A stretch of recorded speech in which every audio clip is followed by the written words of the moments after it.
Musa na kuitwa katika kichaka kinachowaka moto. Wakati wa utawala wa kifalme nchini Misri, Waisraeli walikuwa watumwa kwa muda mrefu. Walifanyishwa kazi ngumu chini ya Wamisri, wakiteswa kwa kuwatengenezea matofali, kujenga miji na kufanyishwa kazi mashambani bila huruma. Walilia sana kwa Mungu na kilio chao kikapanda mbinguni.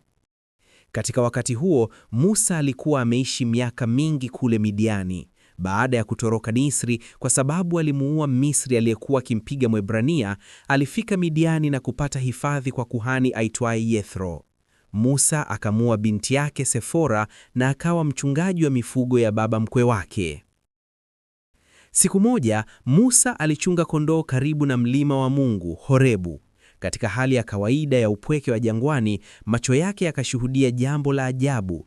Aliona kichaka kinawaka moto, lakini majani yake hayateketei. Musa akashangaa sana, moyo wake ukijawa na mshangao na hofu. Akasema moyoni mwake, nitageuka na kuangalia maono haya makuu, kwa nini kichaka hiki hakiteketei? Musa alipokaribia, akasikia sauti kuu kutoka katikati ya moto, Musa, Musa. Kwa hofu na heshima akaitika, mimi hapa Bwana. Sauti ile ikamuonya, usikaribie hapa, vua viatu vyako, maana mahali hapa ni ardhi takatifu. Musa akainama, akifunikwa uso wake kwa mikono kwa sababu aliogopa kumtazama Mungu.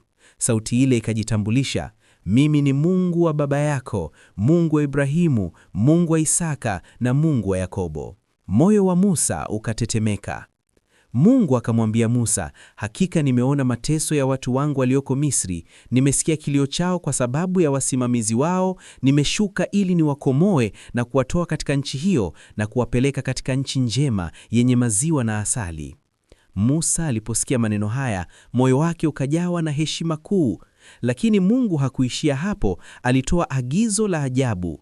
Haya basi, sasa nenda, nitakutuma kwa Farao ili watoe watu wangu wa Israeli kutoka Misri. Musa alitetemeka na kujiuliza, mimi ni nani hata niende kwa Farao na kuwatoa Waisraeli Misri? Lakini Mungu akamwambia, hakika nitakuwa pamoja nawe, na ishara itakuwa hii, utakapowatoa watu wangu Misri, mtanihudumia mimi juu ya mlima huu. Musa bado akauliza, watanijia na kuniuliza jina la Mungu aliyemtuma ni nani, nitawaambia nani? Mungu akamjibu kwa maneno ya milele, mimi niko ambaye niko. Hivyo utawaambia Waisraeli, mimi niko amenituma kwenu. Musa bado akiwa na mashaka, Mungu alimpa ishara 3 kuthibitisha. Fimbo kuwa nyoka. Mungu alimwambia atupie fimbo yake chini, ikageuka kuwa nyoka. Musa akakimbia. Lakini Mungu akamwambia ashike mkiani, ikarudi kuwa fimbo. Mkono kuwa wenye ukoma. Musa aliweka mkono kifuani mwake, akautoa, ukawa mweupe kama theluji.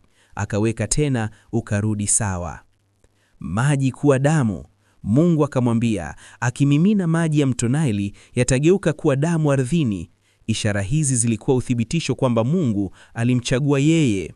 Musa bado aliendelea kusita akisema, Bwana, mimi si mtu wa maneno, tangu zamani wala sasa, mimi ni mzito wa mdomo na ulimi. Mungu akamjibu, ni nani aliyempa mwanadamu kinywa? Ni nani anayemfanya mumu au kiziwi, mwenye kuona au kipufu? Je, si mimi Bwana? Sasa basi, nenda, nami nitakuwa kinywani mwako na kukufundisha utakayosema.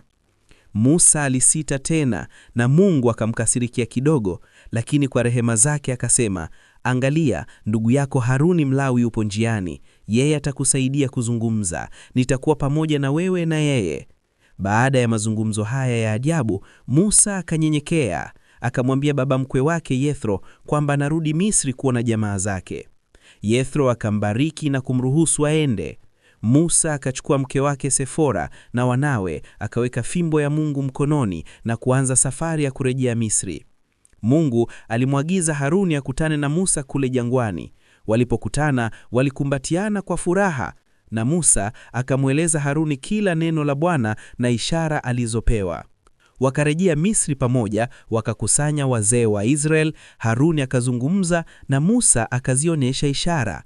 Watu wakaamini na kuabudu, wakatambua kwamba Mungu amewasikia na atawakomboa. Kisa hiki kinatufundisha kwamba Mungu anachagua mtu kulingana na mpango wake, si kulingana na udhaifu wetu. Musa alikuwa mchungaji wa kawaida asiyejiamini, lakini Mungu alimchagua kuwakomboa Waisraeli. Moto usioteketea katika kichaka unawakilisha uwepo wa Mungu usiokoma, na jina miminiko linathibitisha milele na uweza wa Mungu. Kama simulizi hii limekugusa, usisahau kujiunga nasi kwa kusubscribe kwenye Simulizi za Biblia. Bofeza kidaufe cha kengele ili upate simulizi kila wiki, na shiriki video hii ili ujumbe wa Biblia uwafikie wengi zaidi.